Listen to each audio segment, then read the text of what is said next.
അതിര് കടന്നുള്ള പാകിസ്ഥാന്റെ ഭീകരാക്രമണ പ്രവർത്തനങ്ങൾ മുൻപോട്ട് പോകുമ്പോഴാണ് 1960 രൂപീകൃതമാകുകയും ഇന്ത്യ ഒപ്പുവെക്കുകയും ചെയ്തിട്ടുള്ള സിന്ധു നദീജല കരാറിൽ നിന്ന് ഇന്ത്യ പിന്മാറുകയും ചെയ്തത്. അങ്ങനെ ഇന്ത്യയുടെ ഒരു ആക്ഷൻ പ്ലാൻ മുൻപോട്ട് വരികയാണ്. എന്തായാലും സിന്ധു നദിയിൽ കനാലുകൾ നിർമ്മിക്കാനാണ്, അതുപോലെ തന്നെ ഉള്ളവ നവീകരിക്കാനും ഒക്കെയുള്ള തീരുമാനത്തിലേക്ക് കേന്ദ്ര സർക്കാരും അതേപോലെ തന്നെ ജമ്മു കാശ്മീർ സർക്കാരും എത്തുകയാണ്. ജമ്മുവിൽ പുതിയ കനാലുകളാണ് പണിയാൻ ഉദ്ദേശിക്കുന്നത്.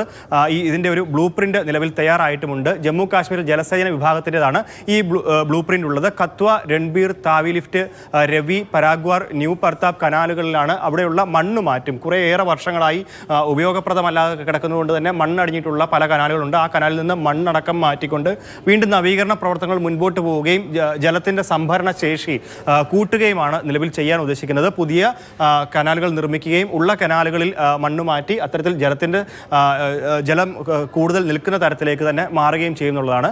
കരാർ മരവിപ്പിച്ചത് പരമാവധി ഉപയോഗപ്പെടുത്തുമെന്നുള്ളതാണ് കേന്ദ്ര സർക്കാർ അറിയിച്ചിട്ടുള്ളത്. അതുപോലെ തന്നെ പല കനാലുകളും ഉപയോഗിക്കാതെ കിടക്കുകയാണ്. കഴിഞ്ഞ 65 വർഷമായി ഉപയോഗിക്കാത്ത കനാലുകൾ പോലും ഈ പ്രദേശങ്ങളിലുണ്ട്. ആ പല കനാലുകളും ഉപയോഗിക്കുന്ന തരത്തിലേക്ക് തന്നെ മാറാനുള്ള ഒരു തീരുമാനത്തിലേക്ക് എത്തും എന്നുള്ളതാണ് അറിയിച്ചിട്ടുള്ളത്. അതുപോലെ തന്നെ കനാലുകളിൽ മറ്റ് കനാലുകളുമായി ബന്ധിപ്പിക്കും. ചില കനാലുകളൊക്കെ തന്നെ കൈവഴികൾ പോലെ കിടക്കുന്ന കനാലുകളാണ്. ഈ കനാലുകളെ മറ്റ് കനാലുകളുമായി ബന്ധിപ്പിക്കുക വഴി ജലത്തിൻ്റെ സംഭരണ ശേഷി ഈ പ്രദേശങ്ങൾ ഉണ്ടാക്കാൻ സാധിക്കും. ഇത് ഒരു സുസ്ഥിര വികസനത്തിലേക്ക് കാശ്മീരിനെ എത്തിക്കുമെന്നുള്ളതാണ്. പൂർണ്ണ തോതിൽ വെള്ളം കടത്തി വിട്ടുകൊണ്ട് തന്നെയാണ് ഈ പ്രവർത്തനങ്ങളൊക്കെ നടക്കുക. അതായത് പാകിസ്ഥാനിലേക്ക് ഒഴുകുന്ന ആ ഒഴുക്ക് നിയന്ത്രിക്കുകയാണ് ഏറ്റവും പ്രധാന ലക്ഷ്യം, ഏറ്റവും പ്രധാന അജണ്ടയും അത് തന്നെയാണ്.